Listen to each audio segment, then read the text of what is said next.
Yo, crank that volume, turn it way up. Get your weapon, get No one's going to marry you, Haranam. Like, you have a beard. No one's going to date you, Haranam. You have a beard. No one's going to be your boyfriend, Haranam. You have a beard. You are not a preference to a lot of men. And then I'll get except for Wrath of Khan. Feminine men message me, but that's not who I'm attracted to. Hannah, I like really masculine men because I am very soft. I'm so different to what you see, like on TV. You know, on TV. I've never seen you on TV. I mean, not, but no. Generally, you'll see, oh, she's strong. She's, you know, what she's talking about is very powerful. Whatever people say, but then at home, I'm very quiet. You know, I'm very feminine. I'm very soft. People don't get to see that side of me. You know. But no, it has been difficult where I wanted to be in.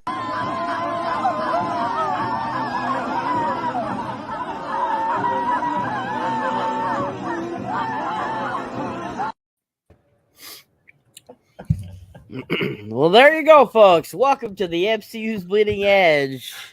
We are live here Wednesday night to discuss the first episode of the new Disney Plus Star Wars series, The Acolyte.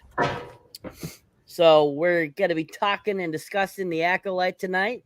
And don't be surprised if we go in crazy directions with this series just in this first episode, folks. So you're in for a wild ride. So keep your ears attentioned and salute out there.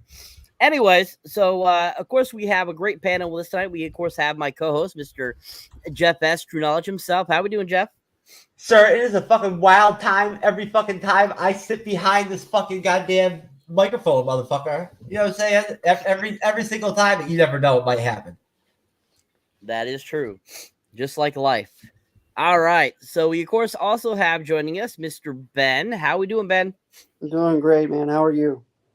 Good. Good to have you on the panel tonight, sir. Hope you're looking forward to talk a little Acolyte. Of course. Always fun to talk about Star Wars. Excellent. And of course, we have returning Mr. Jason Leach, or he's going by Darth Leach right now. Yeah, that's good. How we doing, Darth Leach? Doing great. Thank you for having me. No problem. Great to have you back. It's been a while. Looking forward to hearing your thoughts. And of course, we have Marv joining us tonight. How we doing, Marv? I'm okay, thanks. Excellent. And of course, we have returning Mr. Wrath of Khan himself. How we doing, Wrath? I'm pretty good, Cyber. How are you? Oh, I am fantastic, sir. Glad to be here to talk about the Acolyte tonight. All right, so just starting off, let's go around here, and I just kind of want to get your guys' thoughts. What was your thoughts going into this series? Were you expecting it to be similar to either of the previous recent series, like Ahsoka or Andor? And were after watching this first episode, were you happy or were you let down from what you saw in this first episode? Starting with you, Ben. Oh, my thoughts were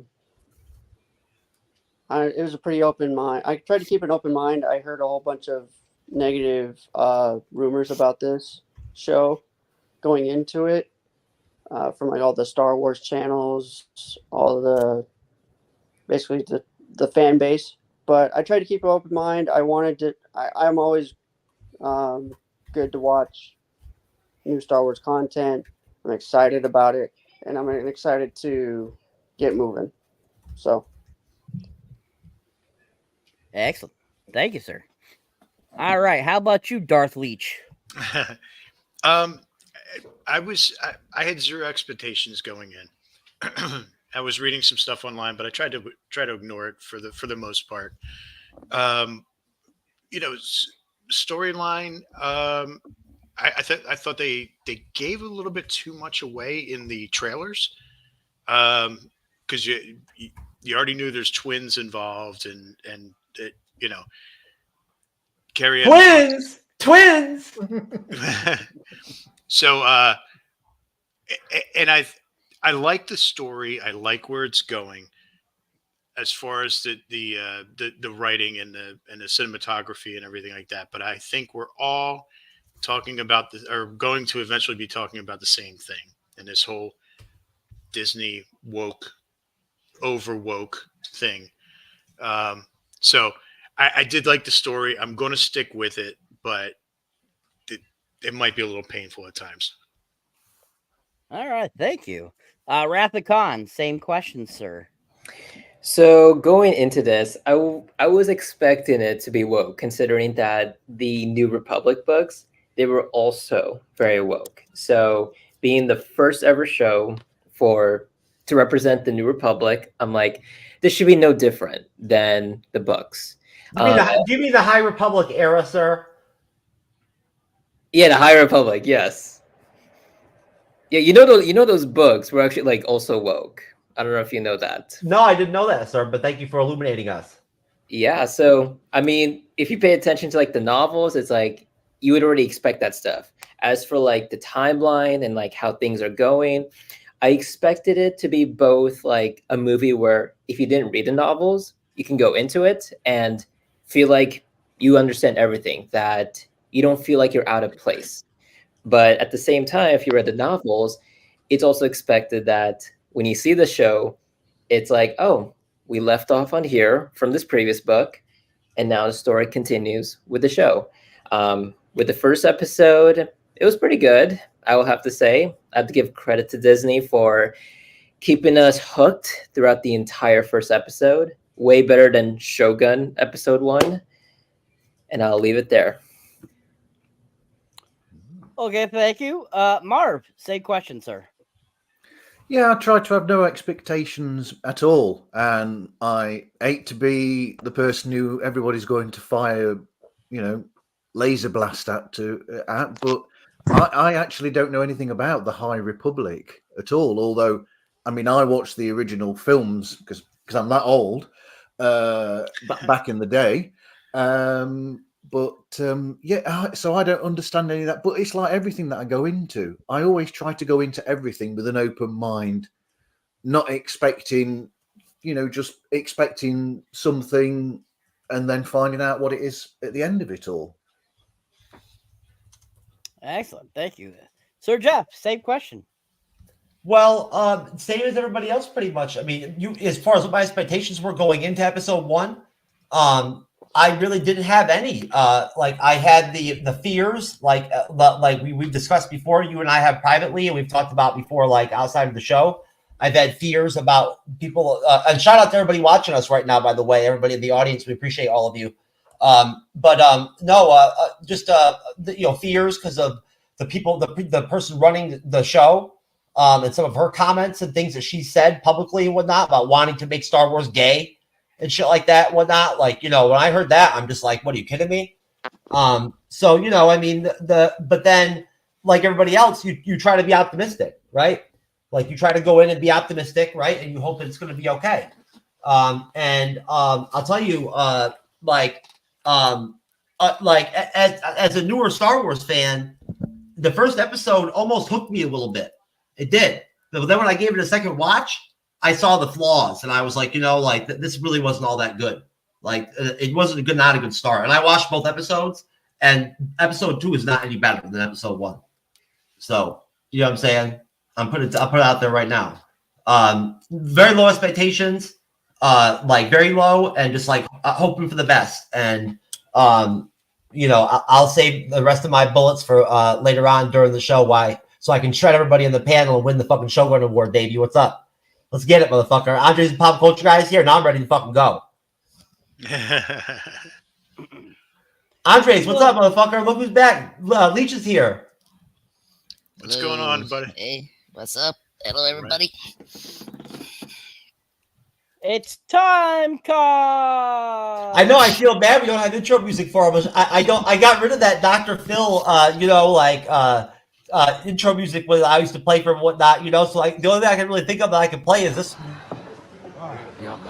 端からまでね、膝生地を回すこと以外にほぼデータがなかったんですが、ただもんじゃないですね。結構ね、ルイズ・プリモ選手の情報って意外と少ないんですよね。少ないんですよ。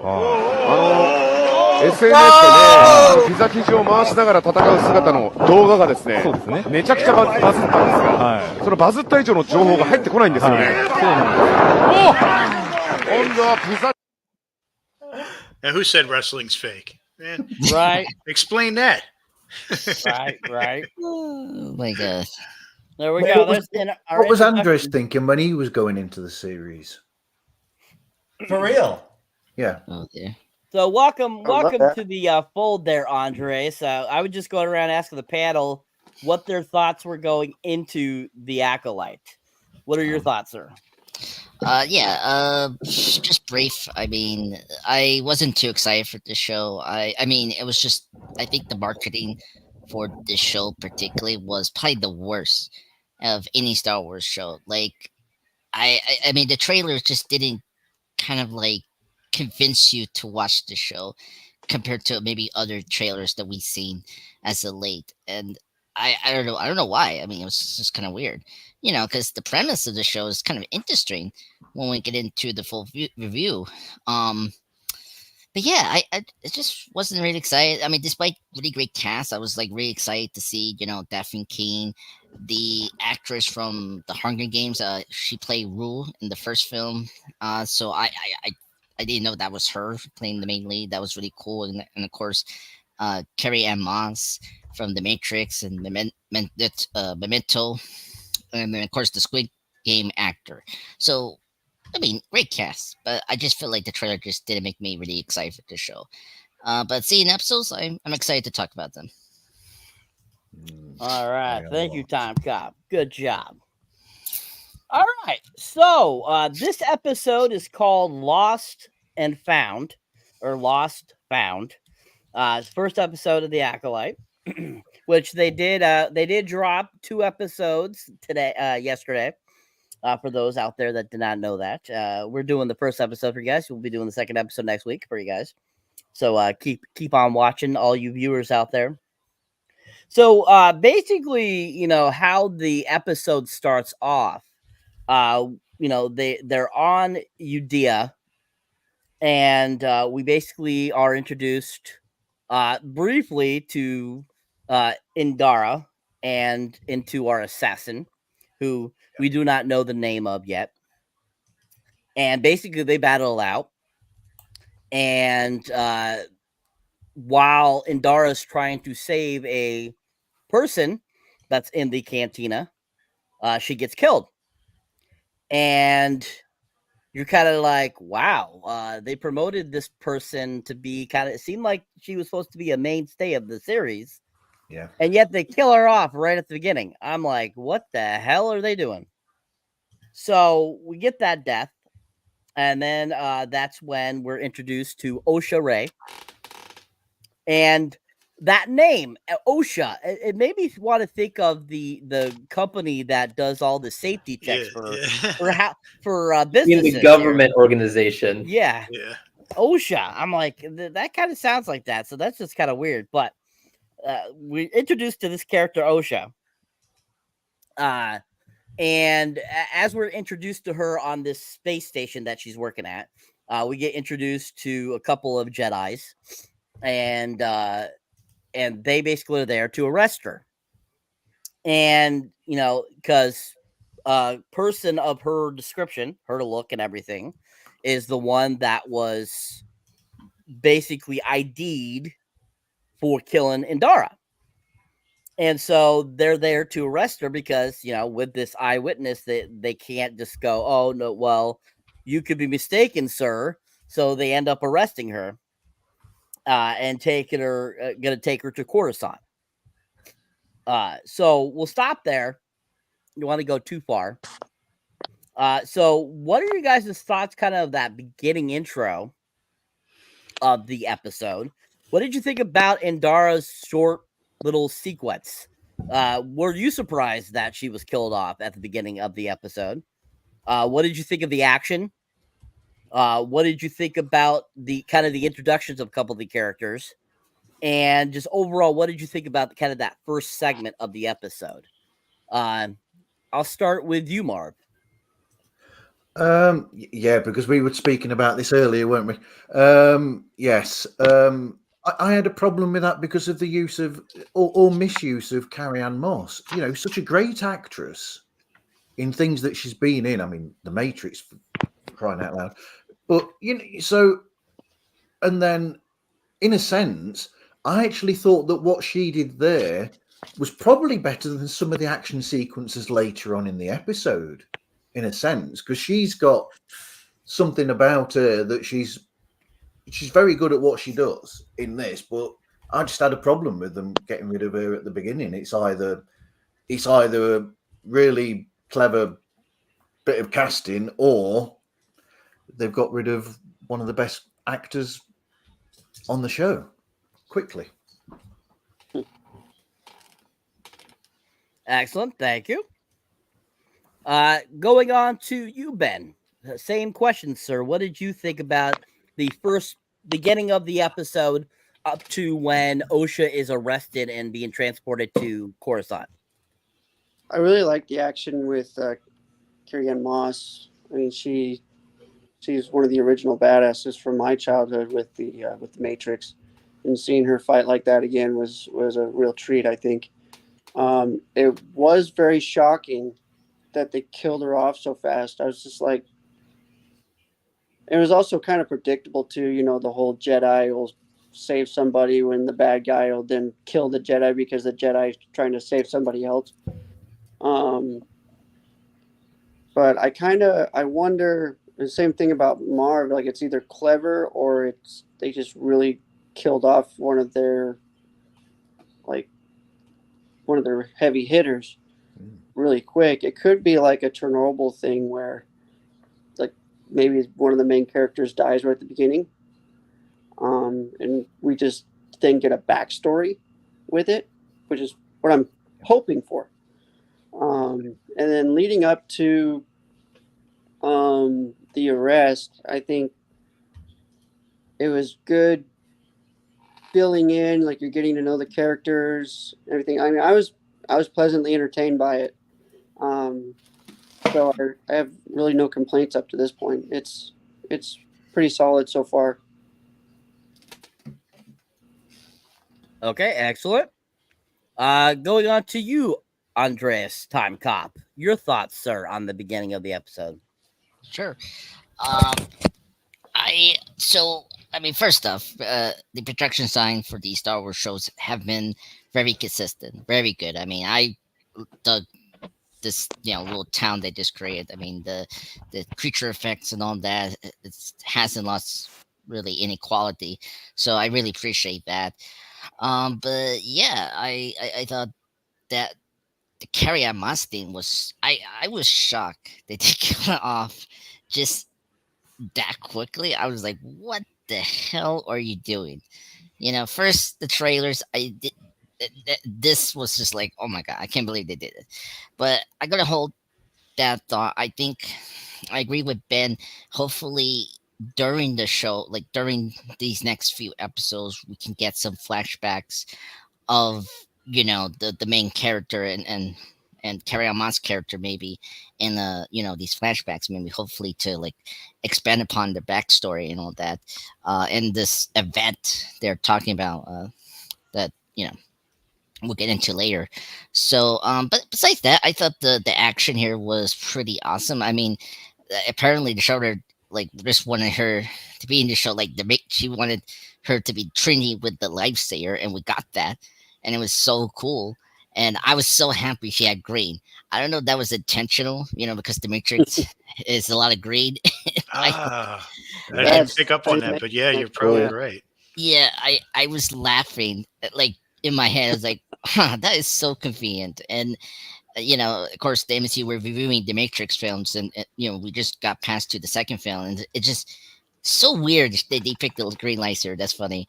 Yeah, I thought that this, main villain was very intriguing. I like the kind of getup she has. It was really very unique. And then we'll get into, this other person, maybe the same person, whatnot. We get more of her, being this gruntle. And when she was going up to the ship, I was so surprised they bring back these species. I don't know what these species are called. Nemordians or something like that. Yeah, the Nemordians. And, obviously, I'm not a big Star Wars fan. I recognize them because they're from episode 1. You know, they Yeah. were the main bad guys, Betrayed and I was like, oh, those creatures. You know, not. You know, they're not racist. I mean, that's a good thing. They toned down a little bit with their, Yeah. you know, but yeah, but it was great to Whoa, see whoa, those. whoa, Andres, what do you mean by racist? I'm not gonna get into that. If you want to Okay. read, Because it doesn't make any sense. They're just Nemodians. yeah, in the moments. No, Oh, but the way they portrayed them in episode 1, it was as if they were like voiced over karate movie. I know what you're talking You about. mean that just did that? And it was like, it was just so overly, racial overtones to it. I thought. I mean, think about how Yeah. they voiced Sebulba from episode 2. yeah, yeah. Wait, Sebulba was in Or- episode 1. Or shoot, who's that guy's name? The one who owned Anakin. Oh, Young boy. Watto. Oh, Watto. Watto, yeah, yeah. he was like an old Italian guy. He sounded more Yeah. Arab to me. Oh, Sorry, go yeah. on, Andres. No. Well, when the race war starts, you better fucking pick his side, motherfucker. Dude, your friends in South Africa need you more, bro, than the rest of the world if you're We'll gonna get- do this stuff. We'll discuss the race war later on in the show. Yeah. So So anyway, I don't want to bring that up, but it was nice to see these creatures portray in a good way. Besides being terrorists in episode 1, but whatever. Anyway, that was really cool. And then see these 2 Jedi's coming in to arrest her was kind of intriguing. It was kind of funny that they didn't took her with instead of just go to another cargo ship to be with these prisoners. I don't understand that. Like, you think that those Jedi's will take her, to get her, because she was, a potential threat. I mean, she killed a Jedi, for God's sake. I haven't gotten there yet, Mr. Andre. Ooh. Oh, Uh-oh. All right, You know what? no worries. You can force choke me like right now. I'm like, I sir. We only support force choking in the bedroom. can't- what? Wait, what? No, don't even say that to me. Anyway, just to wrap up, great sequence, questionable decision to kill Carry-On Mons, but I'm gonna wait for the show to maybe pay it off. Maybe, I don't know. But yeah, overall great beginning. Oh, they're gonna pay it off in episode 3, sir. Don't worry. So I hear. Thank you, Fingers Time crossed. Cop Andres. So Jeff, your thoughts, sir, on the beginning of that Oh, episode? me? Which one am I? Which little box am I? So I can fly my shit over. Look at me, I'm big now. Holy shit! It's like when my extremely tiny penis gets large, that one day out of the year, whatever that one, and I get an erection. Ever since we reviewed She-Hulk, that's kind of similar to what it was like to transform from the little box to the big box. But anyways, so I just want to put it out there right now that after the first episode of Acolyte, literally, and this is surprising for Jeff S. True Knowledge, I actually would not bang the cat-looking Padawan Jedi bitch, right? I would not bang her, all right? And this is me we're talking about. I would not bang her because of the whole cat-looking deal to her or whatever does not work with me. And then that Stenberg non-binary asshole that plays the main villain and the hero or whatever, she's cute, but I would not bang her because she's an asshole because she thinks she's non-binary, which is not real. Headland, the executive producer and director or whatever and whatnot, I would not bang. No. You know what I'm saying? And she wouldn't bang me either. So, because she's queer, so which is fine. I respect that, but I'm saying, I wouldn't bang her either anyway. And then that bald-headed green Jedi bitch, Master Greedy. I would not smoke her. No. You know what I'm saying? I just wasn't feeling it. Yeah. So, that's 4 right there, made fucking people in the shit that I've already crossed off my list right now. And the one character I would have banged, the one actress I would have banged, right? Trinity for the Matrix, since the whole inspiration of bringing her to the was the Matrix. Or She whatever. gone. She's gone, so I guess now I got to become a necrophiliac or some shit or whatever, just so I can get some pussy. Off this You could be Ted Bundy. off this Acolyte shit, baby. I got to become necrophiliac and shit. You feel me? So I don't appreciate that. That's not good, and I'm not happy with that situation. That's not good for your series when I'm having to scratch off that many people off my I bang you list, right? So right there, that's not a good sign for the introduction of the episode, the show in general. It was stupid to kill off fucking Carrie Ann Moss. The whole point of it was that Headland felt that it would set a tone to have Indira die. Felt the character's death set the tone for the series, established the Jedi can be killed, and indicated that the audience assumptions about who is good and bad could be wrong. Right? Moss bonded with Stenberg on set over their shared spiritual background, whatever. So, so literally, they purposely killed off that character. She's the biggest name on the fucking show. Yeah. Why wouldn't you want her around for the whole show? Right? Like, she's this badass Jedi Master doing all this, force foo fighting shit or whatever, that look dope as shit. She's Carrie Ann Moss. Killing her off was stupid. That was a dumb fucking move. Right? Like, that was one of the main things that was actually I was into the show about, was the fact that she was in it. Right? Because, we're reviewing the Matrix films right now. That's not a shameless plug or anything, folks, but we are. I really dig Carrie Ann Moss as Trinity. But, the whole idea that literally, this Headland person actually inspired the character based off of Trinity from the Matrix, that does not sound very Star Wars-ish to me. Right? I don't get why they would greenlight shit like that. Kathleen Kennedy really fucked up with this series, man. They spent $180 million on this garbage. For reals. $180 million they spent on this. 8 episodes of this. That's a lot of fucking money, man. And they're not going to make any money off that $180 million. I'm telling you right now. Yeah. Look at that audience score on Rotten Tomatoes. That shit's just going to go down. Yes. Right? So the intro of the episode was pretty dope. It was pretty solid. The action scenes and whatnot was well shot. It was pretty dope. It was all good, but then they killed off this great character right from jump, right? And then the whole episode kind of went flat from there because this Stenberg chick cannot hold it down on her own as a dual character, be trying to be like Oscar Isaac and Moon Knight or some shit. She can't do it. She can't do it. She ain't got that kind of pull, baby. You know what I'm saying? She ain't got the kind of swagger, right? To be able to rock that shit both ways, right? Even though she's non-binary, she can't rock that shit like that. It don't get down like that, baby. It don't get down like that in Star Wars. So that's all I got to say. Okay, USA, as usual. I'll send it off to Mr. Leach. All right. Sorry, I got some notes here, so if I'm looking down, it's what. Hold on 1 second, Mr. Darth Leach. Yeah. I thought I was moderating there, Jeffrey. Oh, So I don't know why you I don't know why you just shoved it over to him, but that's fine. I figured I thought it was his turn. I was just trying to be, helpful. No, I never said it was his turn, but that's okay. Mr. Darth Leach could go right now. That's fine. He has seniority over Wrath of Khan. Wrath of Khan is a Gen Xer. All right, so You're Gen Zer. Gen Zer. Leach, you're Gen X, right? Yeah. Okay. All right, go ahead, Darth Leach.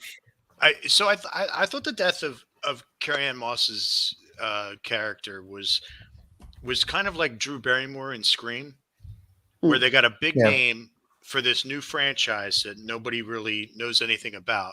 So they get it, at that time, Drew Barrymore was arguably like the hot chick at the time, or whatever you want to call her.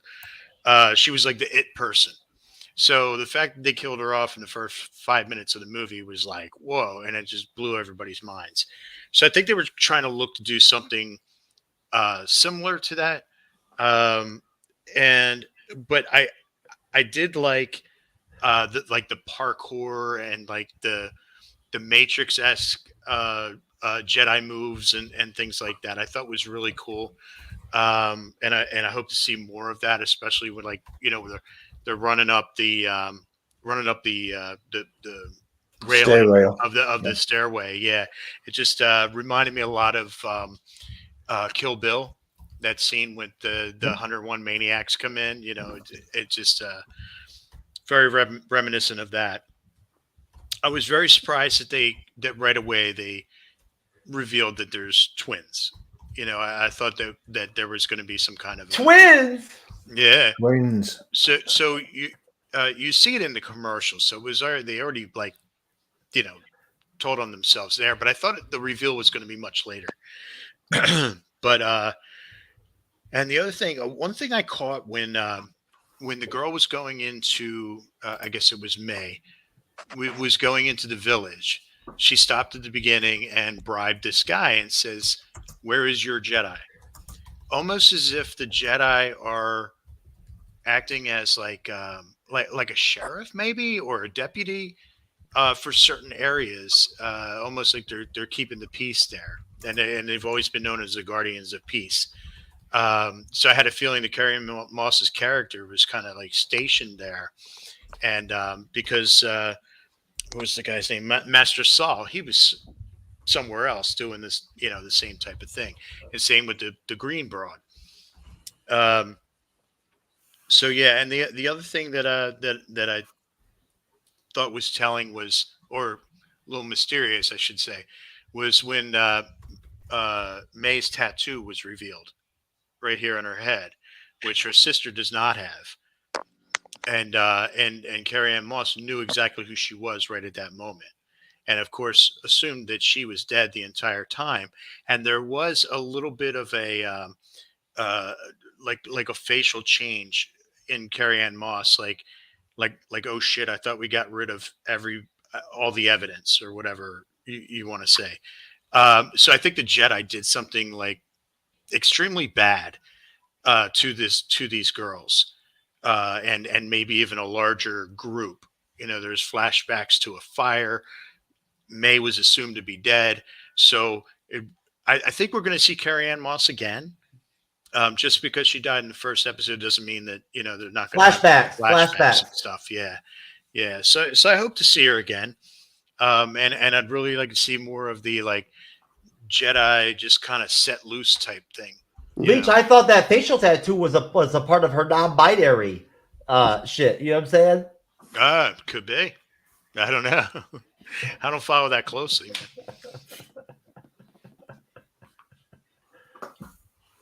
That's what I got, Cyber. I've got something coming off what Darth Leach just said. Which I thought something similar as well with when he was saying about the twins business, and because initially in the opening bit I thought it could be a twin, it could be a clone, or it could be something else. But the fact that they brought that out so quickly was ridiculous, because it could have caused that sort of like, if they kept that for a long while, it could have got a conversation going online between people and gone, oh, what do you think it is? Do you think it's this, or this? Whereas just saying straight off, oh, she's got a twin, that loses that bit of potential talking point. Yeah, it could have been very mysterious for the, you know, but yeah, they just kind of let the cat out of the bag early. Yeah, I feel that part was pretty rushed. Honestly, I agree with you guys. It seriously could have just been a more mysterious thing, like some sort of clue that could have been brought out maybe in like episode 2 or 3. I mean, you look at the other Star Wars series, like we didn't know the history of Din Djarin till the end of the first season. No. So it was just that, but at the same time, you have two different creative minds behind the two shows. One who knows Star Wars very intimately, and then Kathleen Kennedy. So yeah, it's a bit like. Well, there ain't gonna be no Din Djarin saving the day for this shit. It's a bit like in the original trilogy. You know, them just saying in the first film, "Oh, Darth Vader's your dad, and your sister is Leia." Sorry, if you've not watched the original Star Wars, piss off. You're listening to the wrong show. There you go. Excellent point, sir. Yes. If you have not watched the original Star Wars, piss off. Anyways, Wrath, you can beautifully take us out of this last question, sir. So go right ahead, sir. Thank you, Cyber. So let's first start with the very beginning where we just see all these different species. Like that guy in the black cloak with like the weird mask, looks like a Jawa, but isn't a Jawa. You got like the Padawan, you got the bartender. Like, you notice all these species are very different. It's not like the sequel where it's like, thank you, Jeff. Thank you, Jeff. It's not like the other, what do you call it, trilogies of Star Wars where all the species are very similar. Like you'll see a Mongol in the prequel, and then you'll see it in the original trilogy, and then you also see a Mongol in the sequel. No, like this is like entirely different species. And since this takes place in the unknown regions where Thrawn has been residing for a long time, and where the famous Sith planet Exegol is, it's like understandable why you see all these completely different species. And that adds to that whole feeling of you're in this entirely new world. Now, with the fight, it's interesting that May wanted Endara to attack first. And as I look deeper into it, I realized that it's because she feeds off of dark energy. And by having the Jedi attack first, she can use that dark energy against her. That's one of the reasons why the Jedi throughout all time, like they avoid attacking first.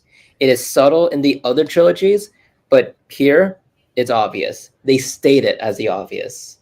And throughout the fight, you just notice that there's like a good mix between like you have slow moments and you have fast moments. And you see all the kung fu happening, you know, like the people walking up the stairs and doing all these other Cirque du Soleil tricks. It's really cool. But I will say that what else is there? But yeah, it's a very cool sequence. I will say, unpopular opinion, I actually like they killed the Jedi in the beginning because it gets us interested.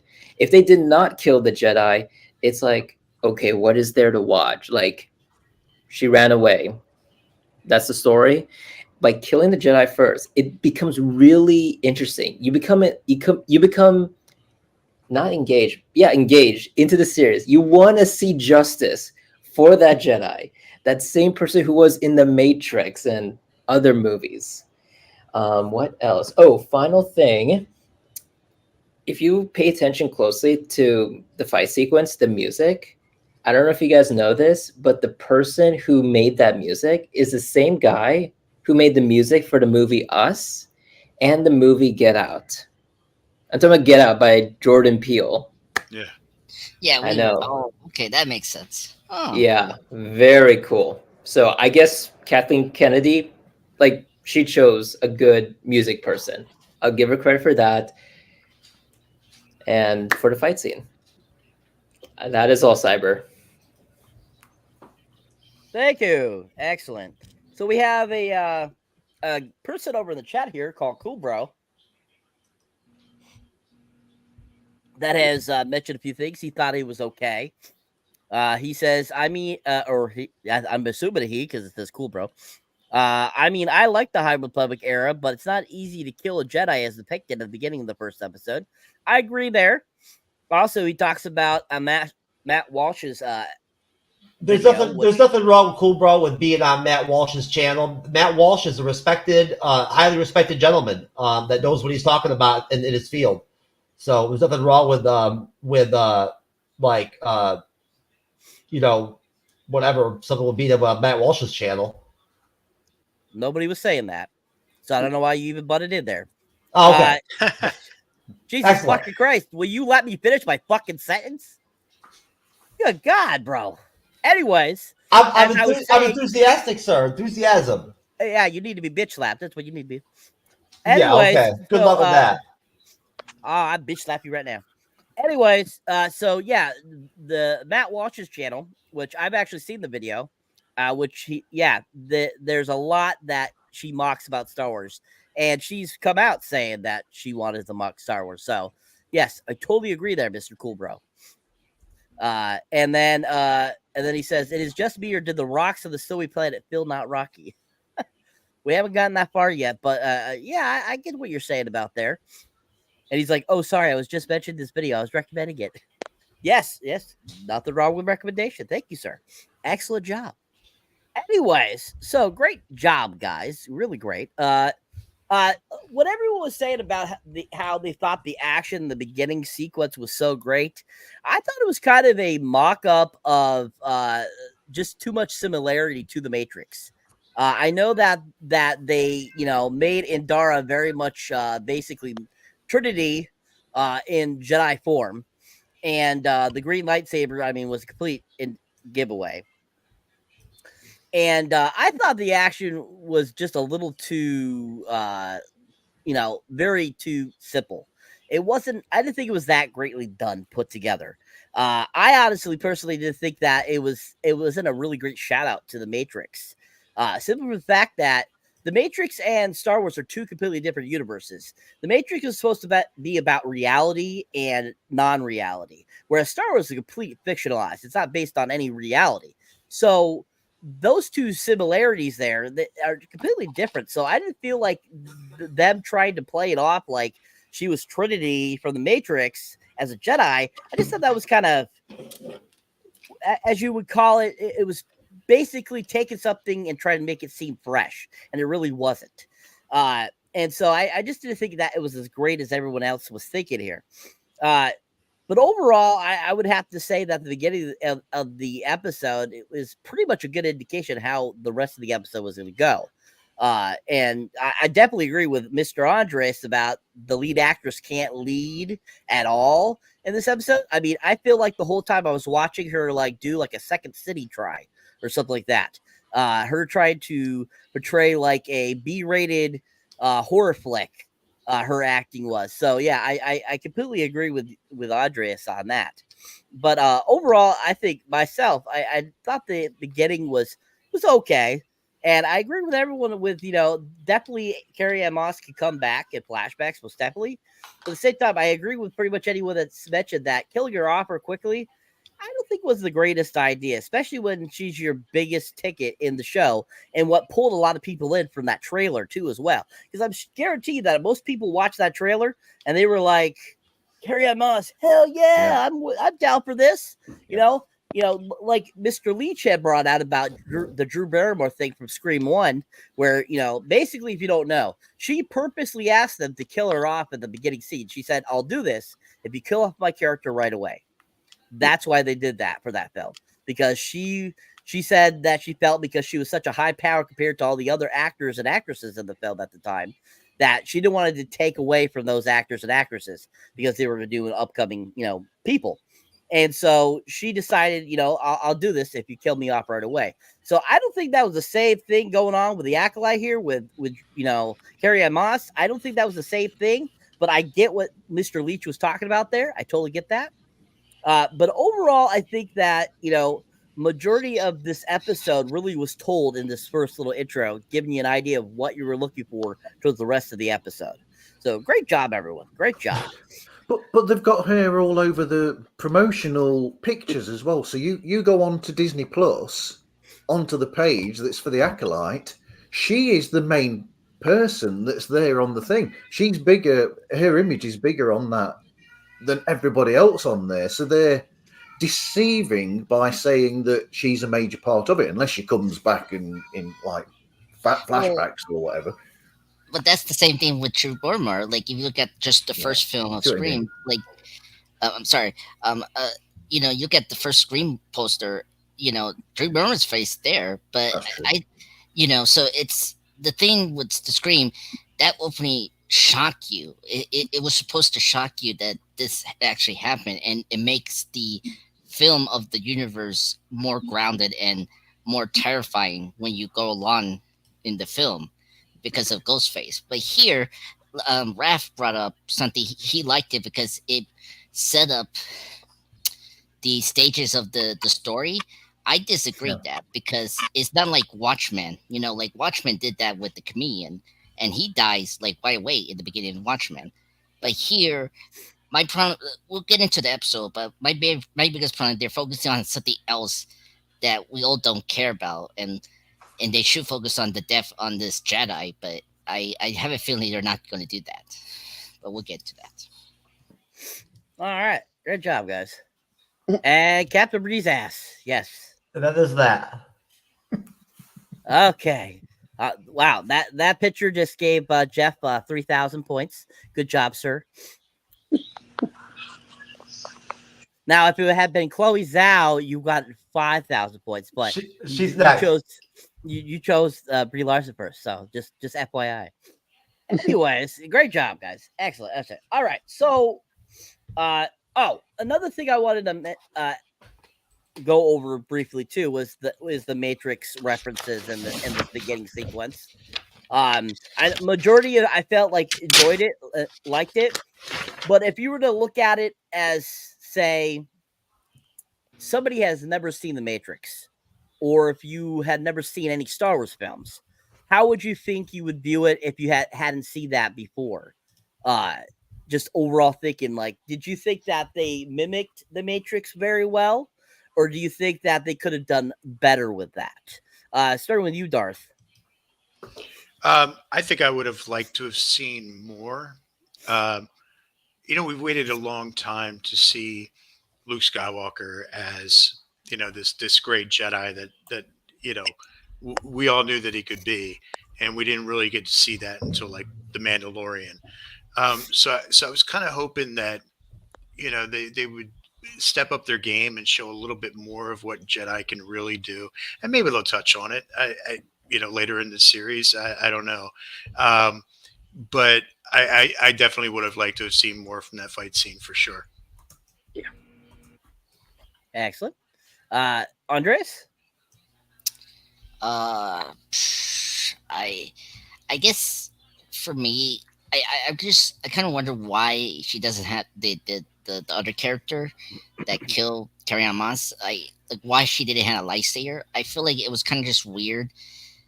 Like I get with the first episode review, but if you're gonna do that, like you have to give her something to like fight with. Like it could have been cool if she had like another weapon that we've seen previously in the Star Wars universe. Those like electric sticks that some of the androids use usually, something like that. And plus, I don't know, it'd be kind of nice to see the fight outside. Like it was all in the bar. Could you just maybe take them outside, like in the, where they were at in the planet, and like change up the environment to the fight, like like a kung fu thing. Like you're inside, and then after that you exhalate the fight. From other locations. I feel like they didn't do that. Instead, they just stay in this one location, and then that's it. And that was my issue with that scene. Should they make it better? All right, Marv. And I don't know. I think they could have possibly gone a bit further with the whole using her, because she is a badass. But yeah, they could have actually gone a bit further with her as a badass. Essentially, it was, if they're going that way with hinting at the whole trinity of it all, then go the whole way with it, I suppose. Excellent. Jeff? What is the question again, sir? Do you think that the Matrix worked well in that fight sequence, or do you feel they could have taken it farther, or do you think they should have put it at all? It worked. The wire work and all that shit and whatnot and all that. Like it worked. I liked it. I liked the force fighting and all that and whatnot. I liked how Carrie-Anne Moss is scared, but she's dead, right? Yeah. But did I like it? Yeah, I dug it. I thought it was cool. I think she was the best actor in the whole show. Excellent. Ben, same question, sir. I would agree with Cool Bro. Like I think it was too short, but at the same time, like I agree with Marv too. I think they kind of half-assed it. Like if they were gonna go full Matrix, then go full Matrix with it. But I kind of wish they would have done a little bit more lightsaber play with Carrie-Anne Moss, like mix the Matrix stuff in with what a Jedi would do, and I do like how they did mix the Force into it, but use the lightsaber, man. Like Jedis are known for using the Force and their lightsabers. Like it's, yeah. I mean they did a decent job with it, but it was still kind of half cocked. They could have gone full Carrie-Anne Moss with it. That's how I feel. Good point, Ben. They definitely could have. They really handcuffed her in that scene. Wrath. I have not seen The Matrix, so I can't answer that question. What? Yeah, I've never seen The Matrix. Ever see? Really? You need to. Yeah, you must see. You really need to now. Don't worry about the The sequels. first one is a necessity. Don't bother with, if you don't want to, don't bother with any of the ones afterwards. But that first one is a perfect film. Yes, it is. Yeah, yep. I mean, I like the sequels too, but they're not as fun. You could have had your opportunity, sir, and been on the movie reviews. Even Cool Bro says you should watch The Matrix, Wrath. Yeah, look at that. Even Cool Bro. Oh, Raph, you're setting yourself up badly now. We're gonna make a joke about you. It's like this man had to watch The Matrix. Bro, I swear, it's like the last time we did the live, we had this Ira guy roasting me. Now it's Cool Bro. Oh my god! I think we got to get Cool Bro on the show. And Ira too. Yep. All right, excellent. Thank you, guys. Okay, so as we return to the episode, so where we had left off, Miss Osha was being transported to Coruscant. Between her getting handcuffed and placed on board, we get introduced to Master Soul, who is her former Jedi master or teacher, and she used to be she used to be his apprentice. And basically, we get kind of that little scene there, get introduced to him. He has a conversation with another character that is a Jedi. And, basically is, kind of told about, what's going on with her, all the kind of stuff. And basically, he hears this and he's kind of feels like he needs to go into action because of it. Then we go back to her being transported. Where this is where Mr. Andreas was telling us about her in jail. And while she's on the ship being transported, the other prisoners say, hey, we're going to make a break. You want to come with us? And she's like, kind of like, I'm not sure type of deal. And basically they end up being able to escape. While they're doing this, everyone is escaping on pods. And there's another prisoner that seems to be, I don't know exactly what exactly that thing was in his mouth or creature or whatever, but that apparently was kind of like his binding of some sort. And she basically helps him get released. And he ends up still in the last pod, and she crashes onto the planet in the cruiser, the transportation that was taking her to Coruscant. And I thought that was kind of interesting how they had like that is like in a prisoner thing, this like creature that as you're like binding or whatever you want to call it. It almost made me want to think of the egg layers and Aliens that the face huggers that implant the alien into you. So that was kind of I'm like that seems like an Alien reference a little bit to me. Well, they own that franchise now as well. And so basically that ship ends up crash landing on the planet that we're going to be going to, which is called Korlak. So after the crash, it's called Karlak. Yep. And she wakes up on Karlak and basically is like, what the hell, what happened? Kind of deal. And basically from there they find it goes back to to Soul, and he finds out that where she's being transported to, and basically given the go to be able to take a little team to go find her because they find out that the ship has crashed on Karlak. And so he gathers up his little team. He's got his Padawan with him, and then he gets that one other gentleman that was a part of the Jedi party that arrested Osha. What's his name? Yord, right? Yord. Yep, Yord. And I don't know who came up with that name, but Yord just sounds weird. Either make it Yard or Lord or something, because that Yord just does not make sense to me. It just seems like such an odd name. Like, this is Jedi Master Yord. Like, I don't. It doesn't sound cool to me. Come up with a better name. But anyways, he grabs his little clan of that people, and they start making the way. So we're gonna stop there. So, what are you guys' thoughts on this section of the episode? What did you think about the name Yord? And what were your thoughts on the whole that whole setup of the traveling prison? What did you think about it? Did you think that was cool looking? Did you like how that guy was being kept in his cell and all that kind of stuff? So what were you guys' thoughts on that? I'll start with you, Jeff. I was going to say put the bunny back in the box. Okay, so my thoughts on that part of the episode, going up to, I forget what. Just to be clear, what is the cutoff line completely, sir? After Soul groups together his little ragtag team that's going to go after Osha. Okay, so again, I don't like Rebecca Henderson's Vernestra Rowe character that much so far. We'll see if that changes. I know that she has like a really cool like lightsaber whip, and I want to see her like use the lightsaber whip. But besides that, I'm not digging her so far. She comes off like a bad guy already.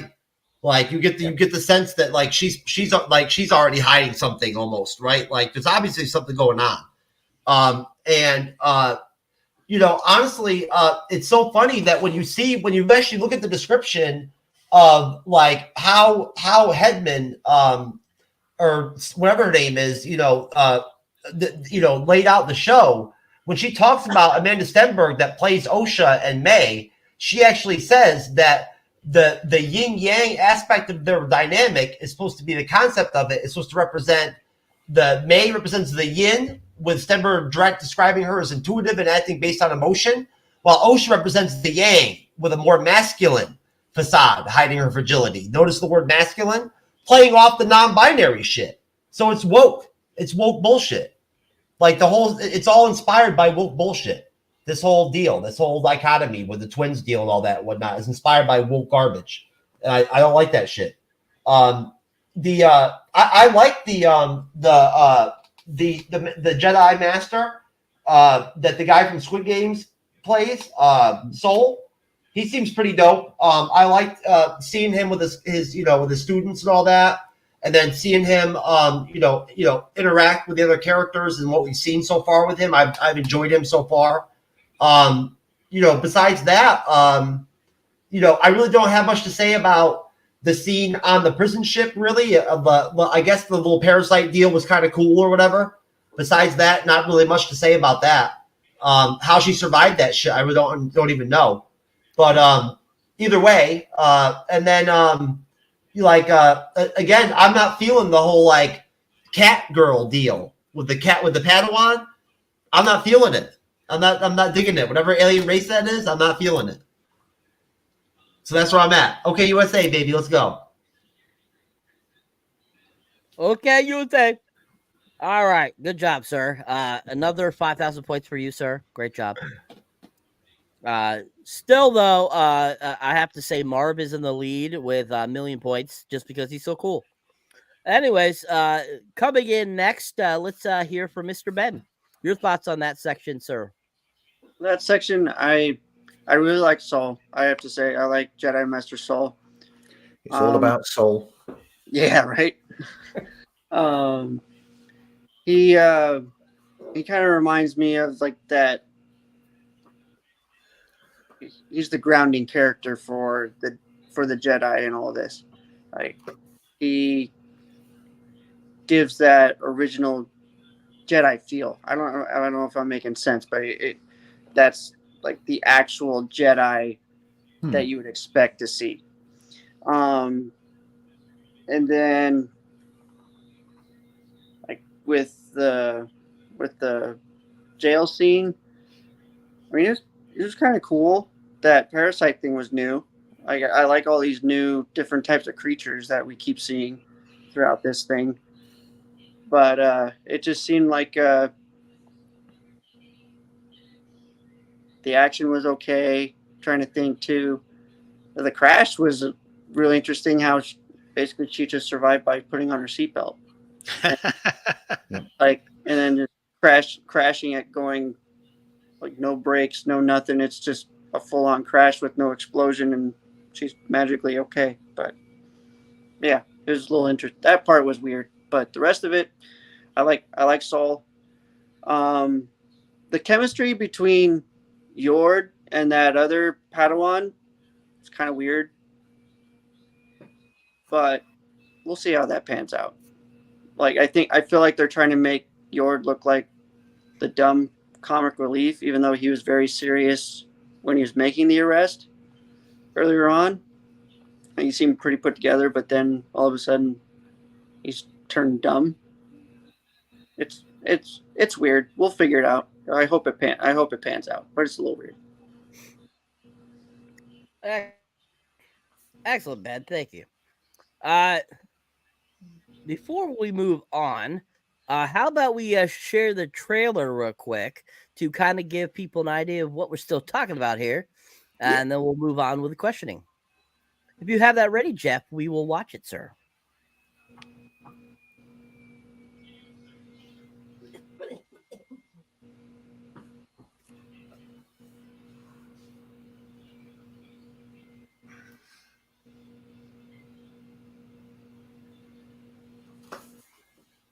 I'm muted. Sorry about that. Cyber, I don't know why, but I deleted the fucking Acolyte trailers. I have no idea why. But while you quickly look that up, Jeff, just a response. You know, something that is interesting with what you said then about the character of Soul is that when you go back to the original concept of Star Wars originally, the character of Ben Kenobi, they were originally looking at Toshiro Mifune, weren't they? The Japanese actor who was in those great Kurosawa films. And they were looking at him to play Ben Kenobi. And you know, when they use Oriental actors in the Star Wars universe, I'm reminded of that, and it's sort of like the whole Eastern mysticism that George Lucas based the Force and the Jedi Knights on. That's something that I always find fascinating, and I really wish that they'd have a character that was that way, that was that works. And this guy, I'm hoping for more from him in the rest of the series. I will be honest. Yeah, same. Like I feel the exact same way. I hope we get more of his story, more development with him, and also, honestly, I'm excited to see the relationship with OSHA and him. Like, I want to see more depth on that if we get it. So it'll be interesting to see where the direction that they take with Soul. He's my favorite character so far, honestly. No, agreed. He's pretty much the best part. All right. Okay. Andres, while Jeff's still looking for the trailer, how about you give your thoughts, sir? Sure. On that section. Yeah. Speaking of Soul, I think Master Soul is fantastic actor, fantastic character for this Star Wars universe. As you know, as one of our guests here brought up about the initial concept that George Lucas did previously for the first film. Getting one of those like the actors from the famous Japanese film, and I think that's kind of cool. We're kind of getting that here with this guy, because he is balancing like what Kenny, not going back to Kenny Ann Moss, but her and him are doing what makes a Jedi master should be: very calm, very wise, and I think both those actors really do well. And where compared to these young actors, I think this is the first time we're seeing like young Padawans in the field work. I mean, we only saw that briefly with young Ahsoka in the her show like a year ago, and that was it. And I don't remember in any of the prequel like movies like this. The first time I'm seeing like now young Jedi's join with the the masters, because usually you're with two adult masters, two adult Jedi's sometimes when you see the movies or TV shows or the cartoons, right? And yeah, it's just with those young actors, they cannot pull off that like stern, like very stern and very mysterious kind of present that like Saul has or what Carrie Ann Moss had in her sequence. It just doesn't work. It'd be fun that they just played the opposite, where they were just like fun kids that they think that the Jedi is cool. They're like now, police, cosmic, troops, And I don't know, like I didn't like the direction they gave the character Yard, and then Daphne King's character to be stern and like very serious, like. No, Andres, I've got the trailers ready and whatnot and everything. If you want to cut off what you're saying, I'll go ahead and drop one. Okay. Jeff, Cyber, of course, the prison break, very interesting. First off, I mean, two things. Like, yes, the sequel thing was stupid. The thing that was also stupid was the androids, like auto-pounding the ship. What the hell? Get people autopilot that. You didn't know that one of those criminals was a AI, and he's like he would do like a techno path thing to your androids that's shipping the ship and stop the the hyper jump, whatever you want to call it. I'm sorry, Star Wars fans, and I just felt it was so dumb. I thought that escape thing was bizarre, but yeah, that creature thing was interesting. I that was kind of cool way to calm down these very violent criminals. But yes, but that's all I have to say. Thank you. Last night, a Jedi was murdered.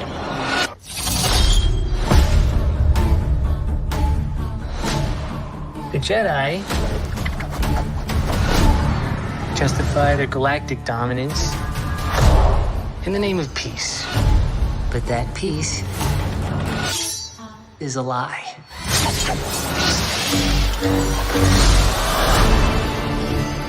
Jedi are being hunted.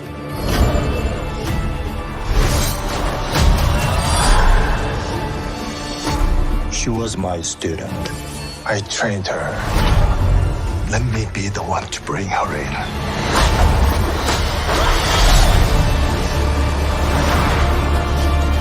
I sense this is only a small part of a larger plan. Some sort of shift to tip the scales. It's time to face the past.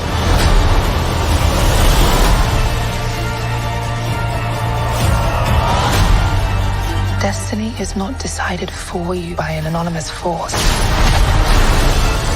If you want to pull the thread and change everything, then pull it.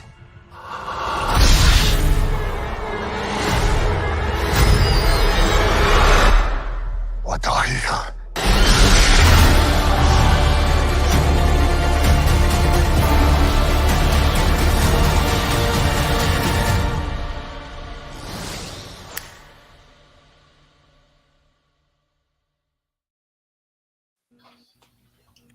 Excellent. There you go, folks. A little trailer to get you back into the spirit of the Acolyte. Awesome. Awesome. All right. So getting back to the questioning here, going over to you, Darth Leach. Your thoughts, sir, on that portion of the episode? Yeah, I actually thought that was kind of filler, and I definitely did have issues with the spaceship crashing, and that she comes out unscathed, not even a scratch, and if you notice when she wakes up, she's not in that seat belted in anymore. So somehow she busted out of there and got all wrecked up, but not a scratch on her. I did like Master Saul. I think he reminds me a lot of like a Qui-Gon Jinn. Just very wise, and nothing surprises him. It's he just takes it as it comes, and you know, yeah, just very Qui-Gon-ish. You know, other than that, I don't know that I could add anything more than has already been said about that scene. Agreed. Excellent, sir. Thank you. Wrath, your thoughts, sir, on that sequence of the episode? Yeah, so let's see. Okay. So when we go to the Jedi Temple and we meet all these Padawans, one thing that sticks out to me is they're all presented like as if they're straight A students, which is something that you don't normally see with Padawans in the prequel trilogy, the main trilogy, and the sequel trilogy. So I thought that was unique. I also liked how in the discussions between the bald green lady and Master Soul, you get hints that the Jedi, they are starting to get tangled into politics.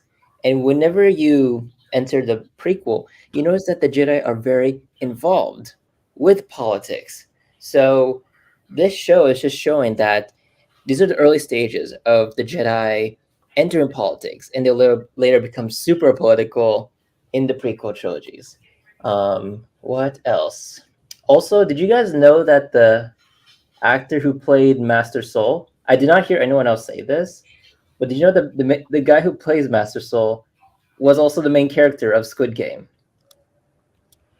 I never heard anyone here say that. But what? He's from Squid Game. Yeah, talked about it earlier. That was mentioned when you went. Oh, when I was gone. Okay, Yeah. never mind. Never mind. All good. Let's see what else.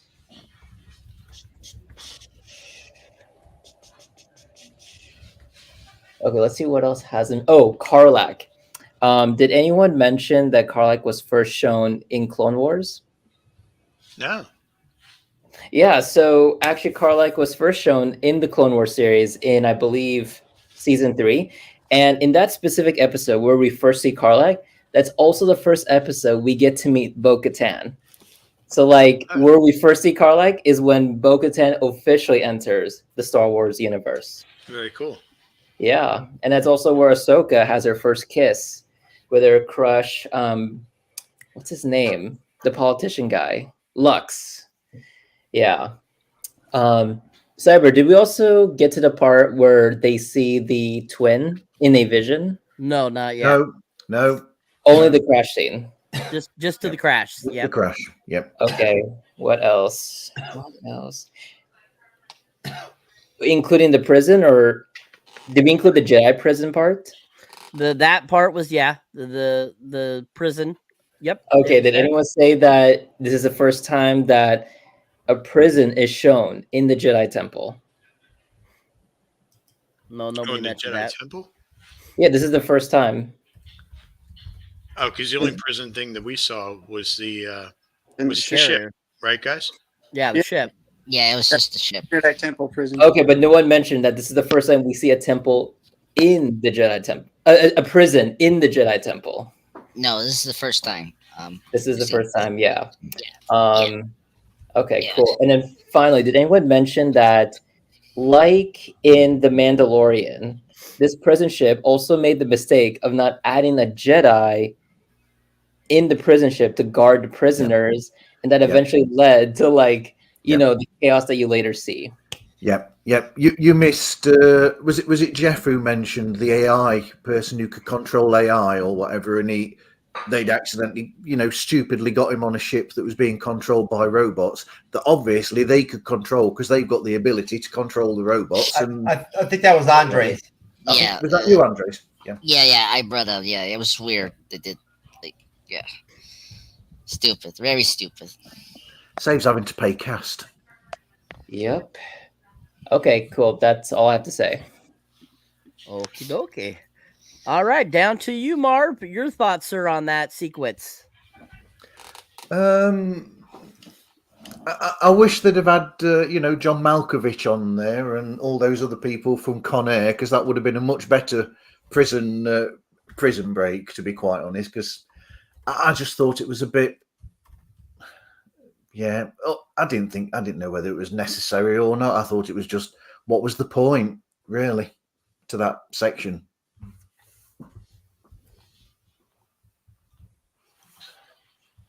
Anything else about that whole sequence, including the crash onto Korlak or anything like that?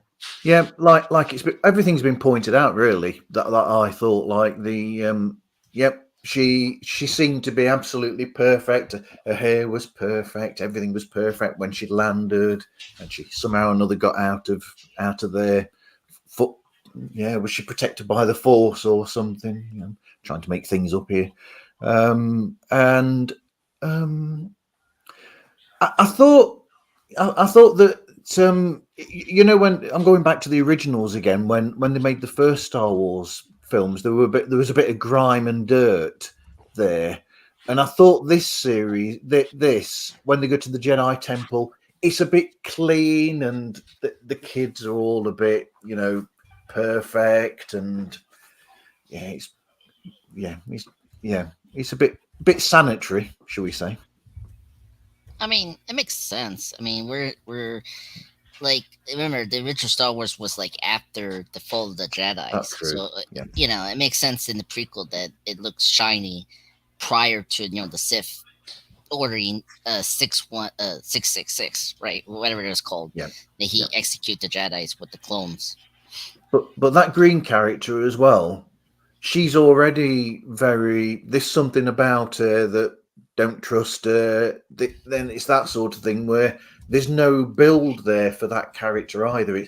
It's almost like, as soon as I saw that character and heard the way that she was, I was thinking, there's going to be a twist in this, and she's going to be a right bitch at some point later in the series. It's just the way that it is, and it's another one of those things where they could have had a thread that they pull on during the series, as opposed to her being that way straight away. Yeah. Thank you, Mark. Excellent. Yes, I'm sorry. Andres. Yeah, there's one more thing. Daphne's character, her creature. Do anyone knows what type of creature she was? Apparently, I was looking at my notes. It's from the Return of the Jedi. Like, we saw one of those creatures in one of the films. Her creature, or like what she actually is? Yeah, as a species. I'm sorry. You know what I mean. Wait, which one again? Daphne King, the panda, the apprentice that's now with Master. Yeah, Master Soul. Oh, that's a new species. Did you just call her a panda? No. Padawan. Or whatever it is. Yeah, whatever she is. Yeah. Okay, because I don't know. It's funny because apparently her species is one of the species that look like her is one of the background character from the Return of the Jedi. But I had to double look at that. But I don't think so, Andreas, because a lot of these people are actually new. Like, that's what the show is. Okay. Yeah. Okay. I just want to make sure, because a lot of unfamiliar creatures I've seen so far. But that's nice, which is nice. Lots of diversity. Oh, so much diversity in this show. Let's not even get it. Let's take it around the panel here real quick about that a little bit. So, did anybody else catch on that as soon as they showed the show, that right off the bat, it's mostly females? 2, we don't really get to see any other dudes until we see Soul. Until we see Yord. But do you also notice that there's a lot more female Padawans than we've ever seen before? Now, we have in previous films, like especially Revenge of the Sith, when Anakin goes to kill the Padawans at the temple, we do notice that there's a mixture of female and male Padawans there. There has not ever been not a female Padawan or anything like that. But I feel like this is the most I've seen female Padawans ever in any of the Star Wars universe, any type of show or TV or movies like that. But if you notice, We don't see any, I've seen a few other people mention in comments and so forth. We don't ever really see a white male, really, until the prison scene, and that's even brief. But all the characters are either African American or Asian or whatever you want to, several different types of races, let's just say. Which I feel in the past that really has never been a issue with the Star Wars universe. We've always had all different types of different races throughout the whole entire, Star Wars universe. So I don't see that as a problem. So why do you think it's so prevalent in this series? Or the question really being, did you guys notice that? And what are your thoughts on that, really? Started with you, Ben. Oh, I noticed it. Honestly, I would say I noticed it and then I just moved past it. Like it'll be like, huh, well, I guess that rumor was true, but I'm just gonna keep watching and see what happens. So that's my take on all that. Okay, Andres. Yeah, I mean, I noticed that as well. I had to agree with Ben. I had to. We'll see what the showrunner does. I mean, so far it hasn't gone to that like cancel culture territory for all of us, and it hasn't been that bad. And I like. I don't know. It's just tough. I like you do want people to see, like see themselves in these characters. Star Wars is a big thing, but don't try to force it. And I think that's my main thing. I just hope the show is good. I agree. I would agree with that. Like, no need to force anything. Star Wars has always been a very big universe, big franchise, multiple races, multiple species. You don't need to diversify Star Wars. It already is. So you don't really need to force it at all. Yeah. Big. Marv, your thoughts?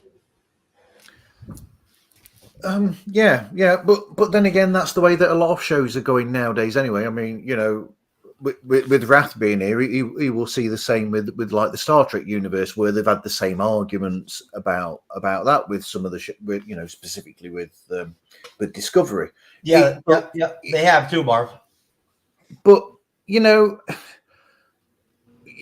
I'm sort of like trying to get past all that and see what there is of the series, because we've all seen things where it's just like these sort of people in this film or this sort of project, and we've just taken it for what it is. So just see where it goes, I suppose. Okay, Darth. He's muted. You're muted, sir. Still. Thank you. I feel bad for any actor that happens to be straight, white, and male, because it's going to be really hard to land roles. I'm all about diversity and everything like that, and inclusion of people, and I don't have a political affiliation. I just want people to leave people the fuck alone. Let them do what they want to do. Yep. That being said, this is like Disney is just taking it like over the top. I mean, there's a way too much wokeness right now, but they're like the extremists of wokeism, and it's really showing now. It's really taking away from good storytelling. Yeah. Because it's just because the focus is not on the story. And if you want powerful female heroines, okay, look how they did it with Aliens all those years ago. And it wasn't like, look at me, I'm a woman and I'm strong, it was just that was Ripley was her name. Yep. Yeah, it was like, it was Ripley. She was badass. Go sticking with Star Wars. Leia, no issues. badass. You know, all this other, so it can be done without having to like jam it down your throat. Even Mon Mothma was badass in Andor. Absolutely, yeah. Well, in Rogue One too, like, I mean, the main character there, she wasn't over the top. She was just a good, solid character. So they can do it. It's just wow. It's so bad. If they go in the inclusivity way, then they need everybody in these things, no matter what. So you have straight, you have gay, you have whatever, all these different, non-binary and all these things. Have all of them. Don't just sort of go, we'll have all these, but we're going to have this straight blah, blah, blah there. Have everybody in there and include every type, gender or whatever it is there. Yeah. Agreed. Thank you, Doth. Jeff, your thoughts, sir? Well, when the race war starts, just to be clear, I'm not going to know which side to rep, because as I've stated clearly on the shows before, and now with Amanda, what the hell's going on with the audio? There's some weird noise going on or something all of a sudden. I don't know what the hell's going on. But anyway, so I was going to say is, if Amanda Stenberg or whoever can be non-binary, then I can be multiracial, transracial, right? I exclusively said here on the show before that I am partially Mexican, Wakandan, and Cuban as well. Because Jeff, is this based on Ancestry DNA results or this is based on smashing my way, for smashing so many chicks from each group, you know what I'm saying, whatever, to where it rubs off on you. What I'm saying? You ever heard about that science? Yeah, you become you know what I'm saying, you become I thought it's the other way around. You get a little Wakandan in you. You know what I'm saying? When you smash enough Wakandan queens. So you give Wakandan stuff to other girls then. So it's kind of like you are what you eat kind of deal. Well, there you go. So I can be transracial. At that point, I gotta figure out whose squad I want to who I want to team up with for the race war, because I am Caucasian, obviously. Folks, I don't want to try to confuse anybody. But I have to figure things out, make some alliances and shit and whatnot for the race war. Because the chat today was lit about the Acolyte. Shit was lit over all this bullshit. All I got to say is that what's next? Is She-Hulk going to be episode 3? You have She-Hulk coming, that bitch? Episode 3, She-Hulk comes out with a Jedi with a lightsaber. Right? There you go. You saying the Wookiee is a She-Hulk? Who's the She-Hulk? Tell me. She-Hulk's going to be episode 3. Was it the Wookiee?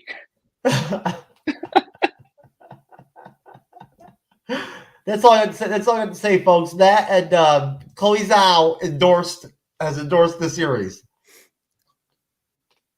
Well, that's good to know. Thank you, sir. All right, Wrath. What do you think, sir?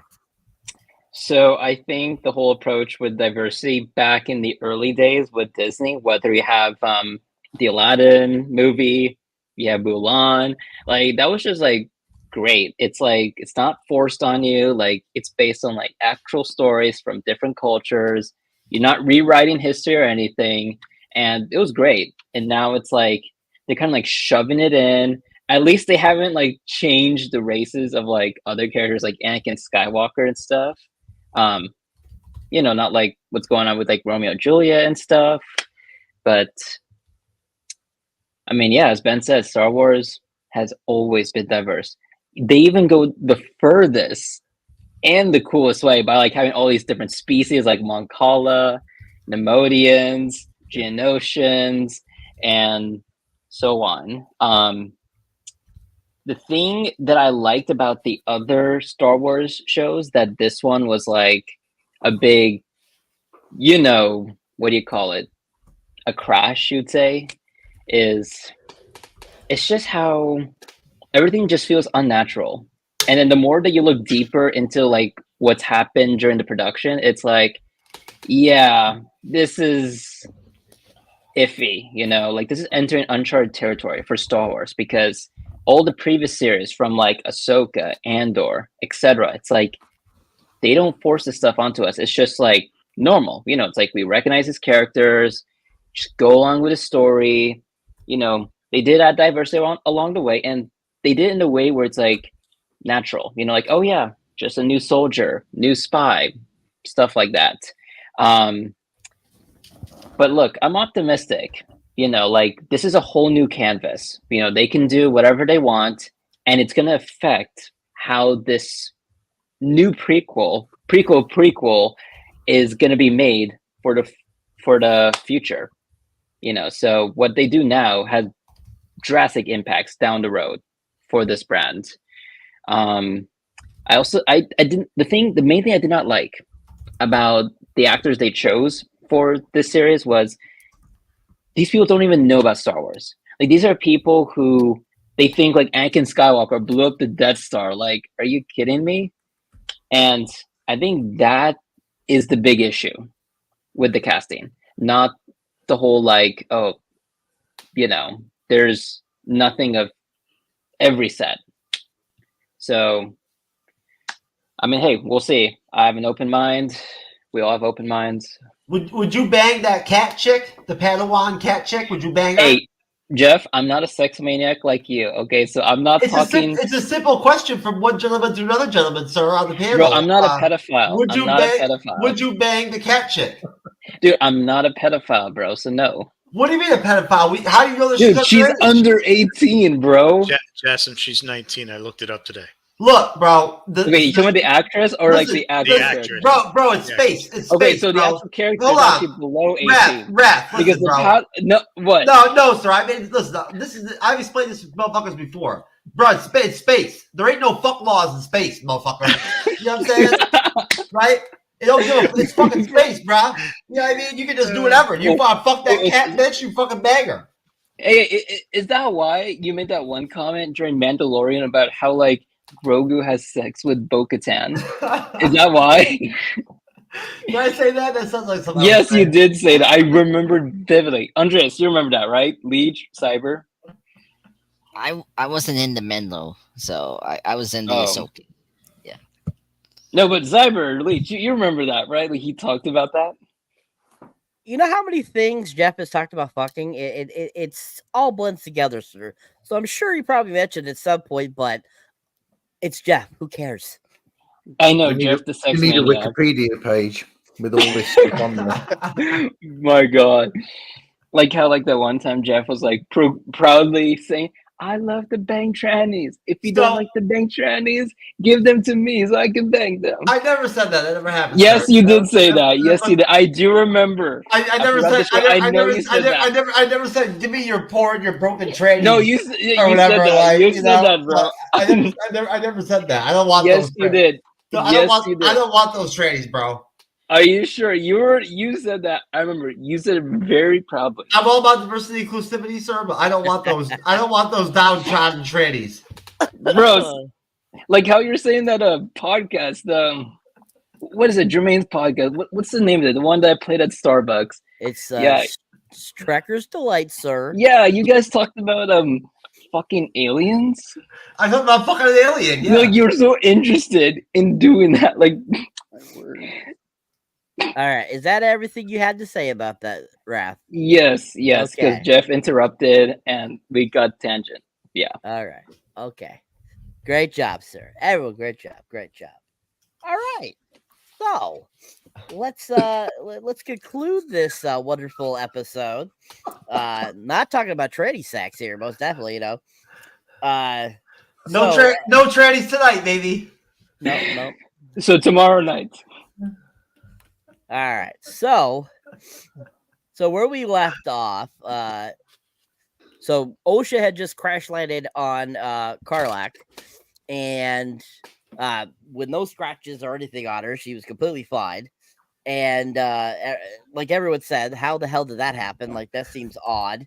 But anyways, I'm sure we'll find out about that later on. Godzilla -1.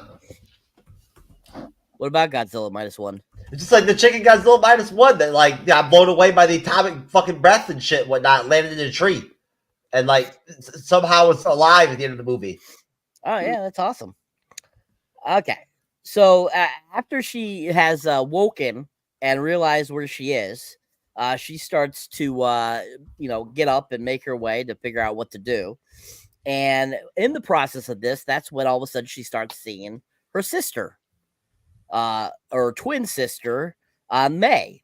But she's seeing her as a younger version of May. We're not seeing adult May. We're seeing, last time she saw her, thinking she was dead, May.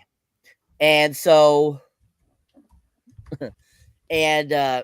so she starts having visions, is talking to her sister, and basically they kind of have like a conversation. And as they're going through the conversation, they keep kind of going back and forth to different places, kind of giving her an idea of what's going on a little bit, trying to reel Osha in and let her kind of know what's going on, that it's May that's behind things.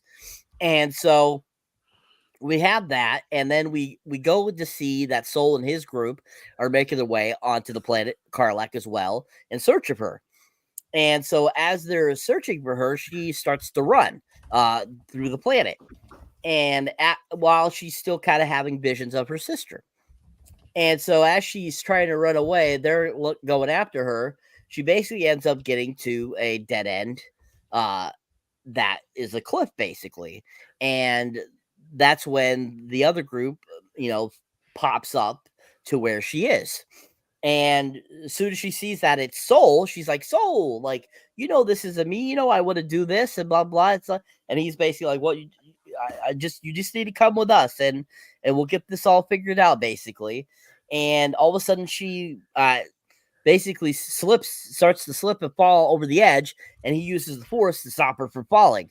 And basically force pulls her back up, which that's one thing I have never seen in a Star Wars, I feel, is somebody pulling somebody up with a force. I've seen them push people away. I've seen them stop people from falling, but I've never seen them pull somebody with a force. That's one thing I've never noticed in any of the other Star Wars films. Maybe I just don't remember that it has happened before in other Star Wars things, but I don't recall them using it to pull somebody. They did in Rogue One. Darth Vader pulled that dude up onto the ceiling and slashed him during that epic hallway scene. Yeah. Good shout, Ben. Yep, thank you. And it basically pulls her back up, and so after he saves her from falling, basically, it cuts to basically some over talking to some, and all of a sudden we see May walking towards her supposed whatever master she has. We see him far away, and he's basically talking to her through the monologue, and basically that's how the episode ends. So what are you guys' thoughts on the conclusion of the episode? Who do you think is her master there that's teaching her the dark arts? Any clue to who he might be, or any foreseeings to who he might be, especially if you've read the books? And what did you think about the graphics in the episode? What did you think about that type of thing? Did you think it looked good? Did you think it looked movie quality, or did you think it was pretty low budget TV CGI and stuff like that? Starting with you, Andres. Well, okay. I mean, the ending was okay. I thought that it kind of just revealed the thing that we were kind of aware of was the twins.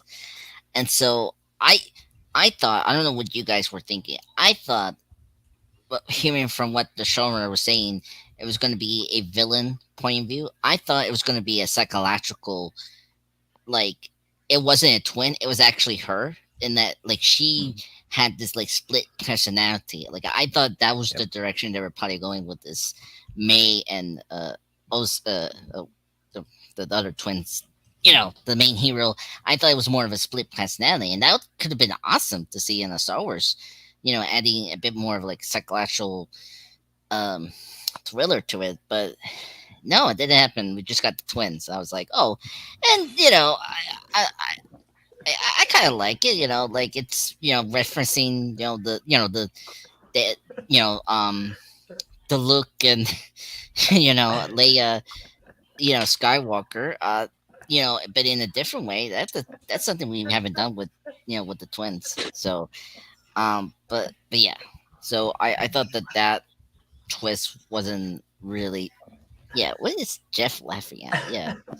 You okay, Jeff? Jeff, you're not dying. This morning it should be fine. He's Please. laughing at what he wrote on the screen, Andres. Yes. Oh my he god. is. Oh, I'm sorry. Yeah. Anyway, Jeff. He's neither Jedi or Sith. He's Jeff. Hey, he's a force wielding sex maniac. Oh my god. Or is he a Sidai? I mean, No, he is Space Hugh Hefner. space. In the Oh never. my god, space. Oh my Oh god. my god. We're losing I it. thought. Andres, go on, carry on. Yeah. Sorry. No. Thank you guys. That was funny. I thought Jeff was more of like a star. He's the porn star of a very famous thing back in the 70s. That's what I was thinking about. Anyway, never mind. So I mean, okay. So the twins reveal was okay. We all kind of knew that. It was very unspectacular. I just wish they did something that was more unique, something we didn't see in the Star Wars stuff. I thought it was a split personality that was gonna, like, they didn't know that it's just one person, but nope, it was twins. Yeah, and then the heroes, Master Soul and the two apprentices coming in, like, conveniently just right in the spot. They like, wait, he knows that, like, because he sensed the Force that he's sensing May is alive. Because just conveniently before they landed, he talks to his apprentice that May has his other apprentice had a twin sister, but he thought she died those many years ago, and then all of a sudden he revealed he sensed that she's alive. So not much to say. I thought the ending was okay. It just didn't hook you right away, and I seen episode 2, not saying much. It's maybe a major improvement, but overall I think episode 1 was okay. All right, sir. Thank you. Darth Leach, your thoughts, sir, on the conclusion of the episode? Your mic's off. Muted, sir. Thank you. Sorry about that. I'm really surprised that nobody mentioned the fugitive-esque scene where, like, Harrison Ford is like, "I didn't kill my wife." That's reminded me, that scene on the edge of the cliff reminded me of that. So I much. don't care. Yeah. And Hen house, shit house, every house. Yeah. And but I did like the ending. One thing, in preparation for the show, I needed to know what the friggin' Acolyte is, right? So I'm looking it up, and something stuck out to me is that some form of an Acolyte is you're almost like the third in line. So I'm starting to think about this person who lights their lightsaber at the end. I'm thinking that guy has a master, and that he's looking for a replacement. He's looking for his own Padawan so he can go kill his master and be the lead Sith for that whole rule of 2 thing. So I think there's a bigger Sith, and it's either going to be Darth Plagueis or Darth, I believe his name is Tabernus, which was Darth Plagueis's master. So the timing would be perfect for one of those 2 characters to be in that spot. So I think the Acolyte is going to have a lot of influence on where the rest of the Star Wars universe goes, based on that. Yeah. So. Shout out to Cool Bro, because he actually said something similar to that earlier on. Oh, did he? Oh, what did he say? I can't remember what he said, but he called out something like that earlier, that he'll probably be a Sith looking for a new person. Oh, train. cool. He suggested that earlier. Oh, cool. Very cool. Excellent. Yeah. Thank you. Yeah, I'm sorry. Cooper was saying like Sirius was not alive during this time, so it could be the one you brought up. Yeah. Plagueis, yeah. Excellent. All right. Going to you, Ben. Your thoughts are on the conclusion of the episode. I think it was kind of kind of a letdown. Honestly, like the way that they revealed that it was twins. Because I was kind of hoping what Andreas was hoping for, you know, like the split personality. Like, oh man, maybe she just doesn't know what she did and she did it anyway. But then I was looking at her forehead trying to see the tattoo, and I didn't see the tattoo. So I was just like, oh, so it's somebody else. Don't know who yet. But then she was like, my sister, she's alive. I'm like, oh, well, there it goes. Okay, well, now we know it's twins. She has a twin sister who's bad, but she's kind of good, kind of in the gray. Again, it seems unnatural. Like the pace of this thing, the acting just seems unnatural from the lead character. Well, so I mean, we'll see. I haven't watched episode 2 yet, so I'm kind of hoping it gets a little better. Excellent. Thank you, sir. Jeff, your thoughts on the conclusion of the episode. Okay. So I just so I don't get sloshed into like what happened in episode 1 versus episode 2. All that ends up happening at the end of episode 1 is that's when Soul actually, basically gets OSHA under his custody and takes him, he's going to take her back or whatever, and all that.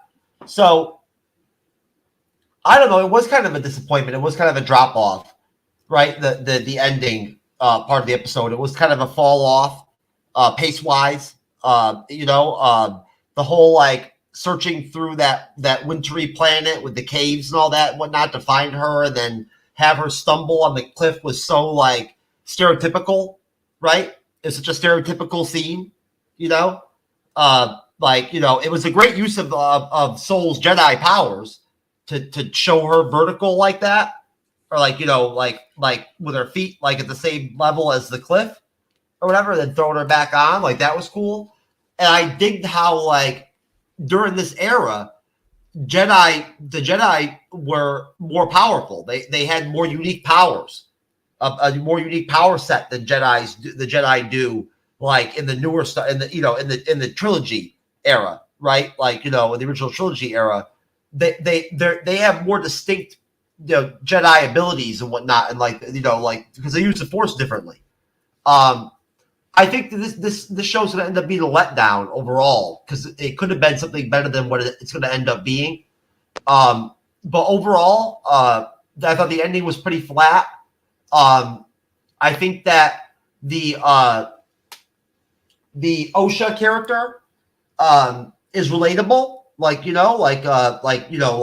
redeemable, but that through at least episode 1, you could work with the character. There's something there, right, to work with. It's a matter of how it flushes out across the whole span of the series. And then of course the whole Sith angle is really cool. It's a dope angle, right? It brings a lot to the table. It's a good ending, right? That part is a good ending, seeing the Sith Lord or whatever that is. And that's pretty much all I got, sir. I'll save the rest for my rating. Okay, thank you.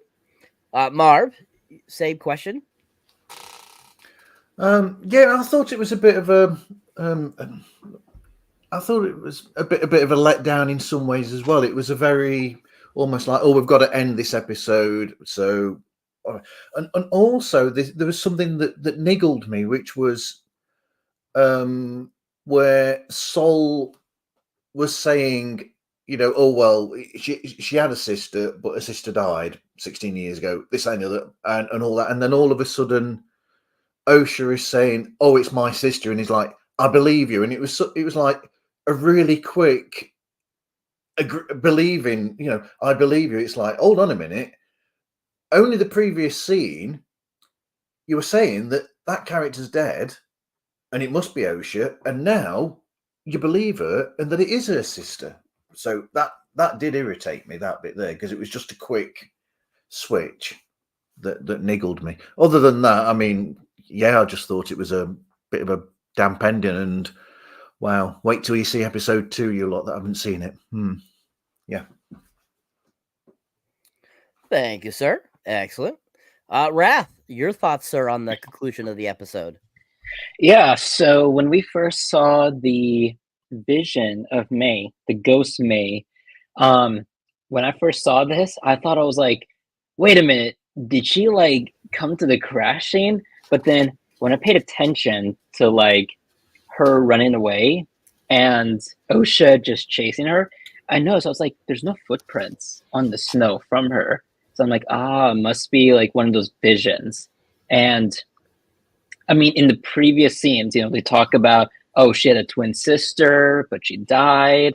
And then before that, when the Jedi came to the Trade Federation cruiser, it's like, you kind of believed at first that OSHA was the one that killed the Jedi, because she was saying that cruiser, like, yeah, I had a day off. You know, I just went to places. So it's like, they had us thinking, and this is the cool part. They had us thinking at first that OSHA's the one and only, and she killed the Jedi that we saw in the beginning. But then it's like, later on, as Marv said, it's like, they just suddenly believe, like, oh, she had a twin. And then in the final scene, it's like, oh, this twin really does exist. Because we see her like walking towards someone who looks like a Kylo Ren, but isn't Kylo Ren. And that also reminded me of how, in that scene, how they're like saying like, we are one together, one for all, something like that. Like, just that whole sequence reminded me of the relationship that Rey and Kylo Ren have, where it's like, they can be in different places, but somehow it kind of feels like they're in the same place. Like they are bind together by the Force. So in a way, they're tying stuff, Star Wars, like Jedi stuff, from the sequels onto the prequels, which was very unique. And it's a very rare thing. What else? Oh, that planet in the very last scene where we see May meet the Sith Lord. So the whole geography reminded me a lot of The Last Jedi. That planet Acto, where Luke Skywalker was. I believe it was the birthplace of the Jedi, but they also had a place of the Sith. So I was thinking that scene, that very last scene, is actually where Rey went, you know, to face her dark side. And that's the same place where the Sith also originated. So I just like all these ties, these connections between the sequel and the prequel. And what else? Let's see. Oh, I also like this one quote that the Sith Lord said, where it's like, an acolyte does not kill with a weapon. An acolyte kills with a dream. And just that quote alone reminded me of how the Republic went from being dominated by the Jedi to dominated by the Sith. And if you think about it, if you look at Obi-Wan... By killing the dream. Killing with a dream. That's what I said, Jeff. Wait, what did you say? No, killing the dream. Isn't that what he says? No, I thought he said with a dream. He said twice.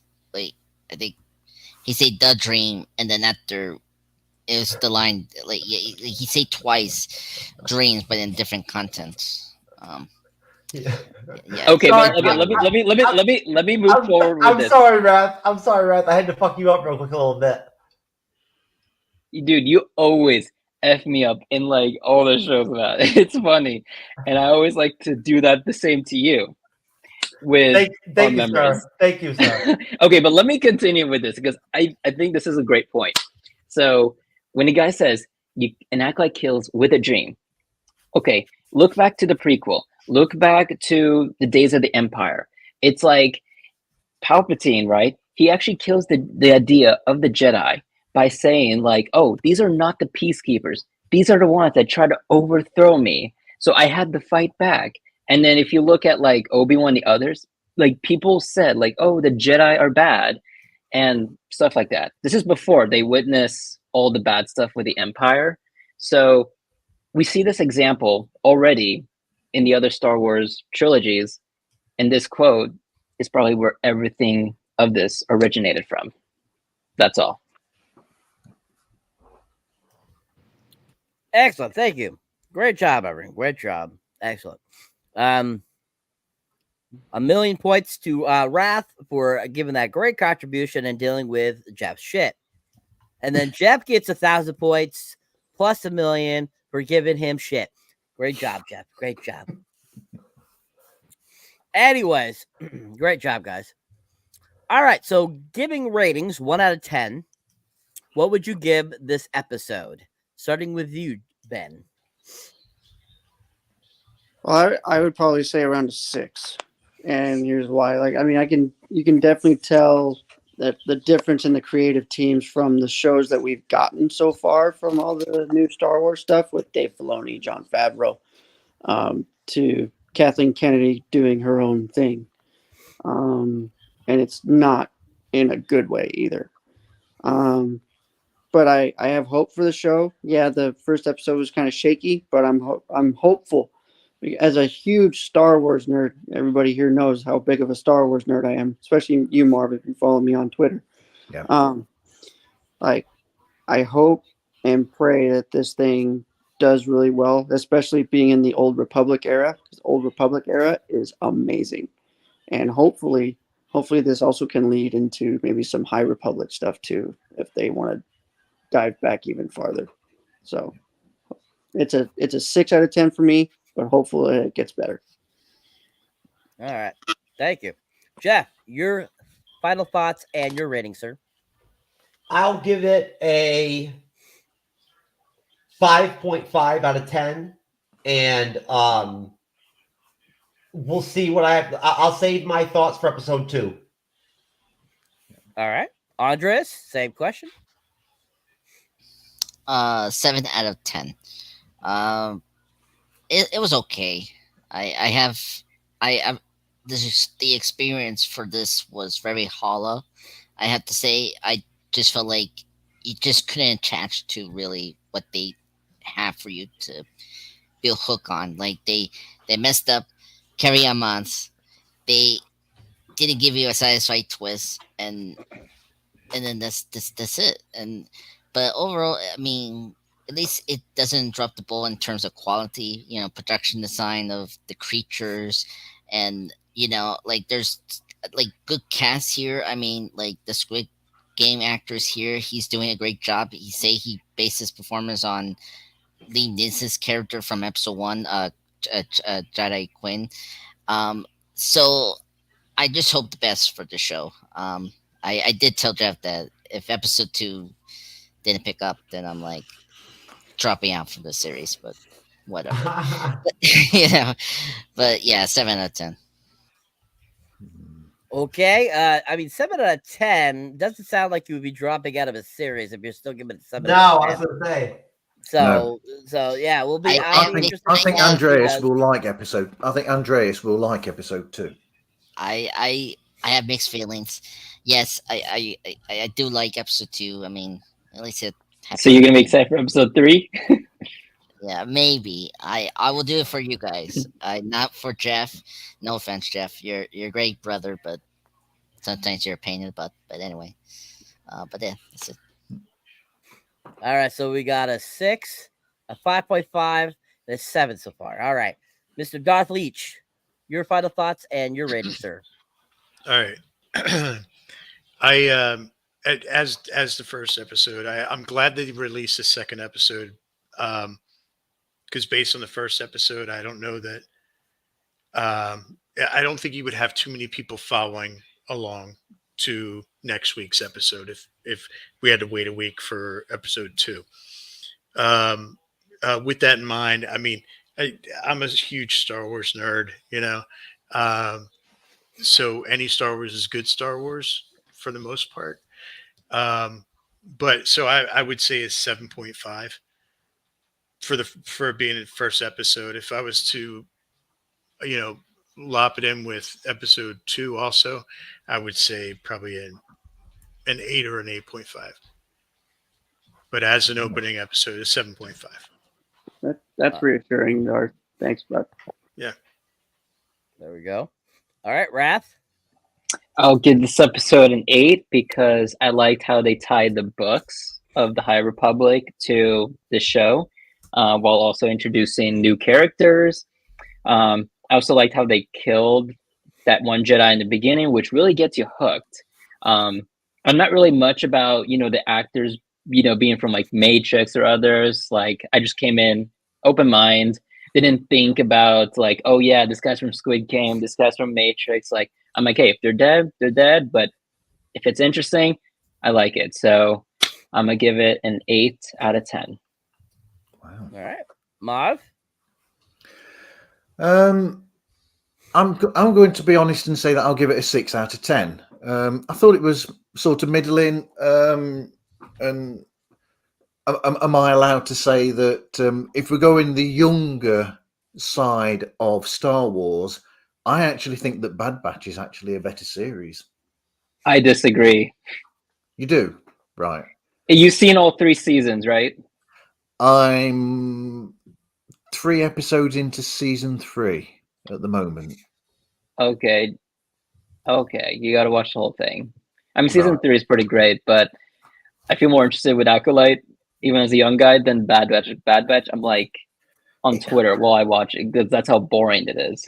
It's just like, I mean, that theory that I came out with between us that I didn't mention in, out loud. There's things about this series where it could have been handled better. Like that bit where I said that the character of OSHA, it could have been interesting if they'd have stretched it. And I had an alternative idea where they could have had it where OSHA was a split personality, for instance, but she's using the same sort of force trick as Luke used to force himself onto that other planet. But yeah, that could be possible. She doesn't know that she's doing that. But it's a split personality of May that is going over there using that power. So they're both basically the same person. And that would have been an interesting way to look at it. The dichotomy of having two characters in the same person, like a schizophrenia sort of thing.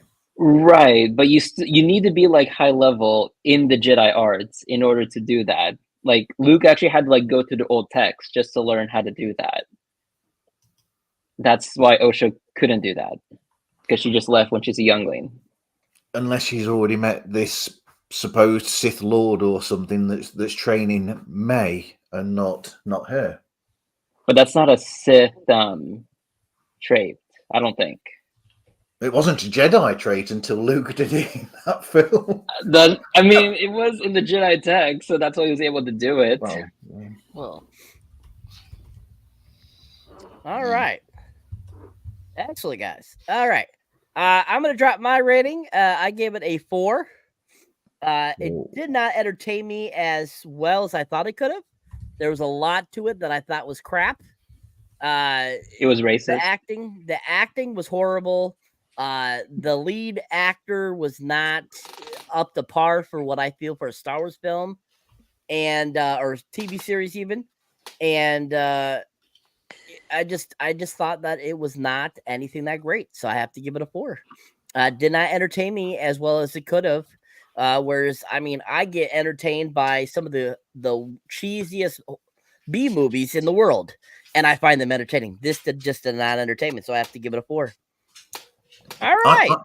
I think they could have actually have done a better first episode by taking the best bits from episode 1 and 2 together and make it about 50 minutes, and then would have made a fantastic episode with the best of both episode 1 and 2 together. Okay. Yeah, agreed. Because I seen episode 2. Are you ready? We're not doing episode 2 yet. That's next Friday. I know. Cyber, did you want to transfer over to me for plugs, sir? Yes, sir. All right, most definitely. I will start off with Mr. Jason Leach over at DGB Productions Network. Now, Jason, I'm not sure if you've been contributing at any of the shows over there recently, but this is your home base essentially, whatnot every day. So if you want to plug anything for DGB Productions for Danny and Matt and Stacy and everybody else, Yeah, we're always doing new stuff. There's probably 10 or 11 different shows. I'm part of like 2 or 3, and it's a broad range. You know, we got Shit Your Pants Wednesday. It's all about horror movies. We got the Marvel stuff. We've got DC stuff. DJs After Dark. There's a wrestling show. TV's lineup. Which talks about old TV series from the 80s and things like that. So there's a little of everything for whatever your interests are. So Okay. check it out.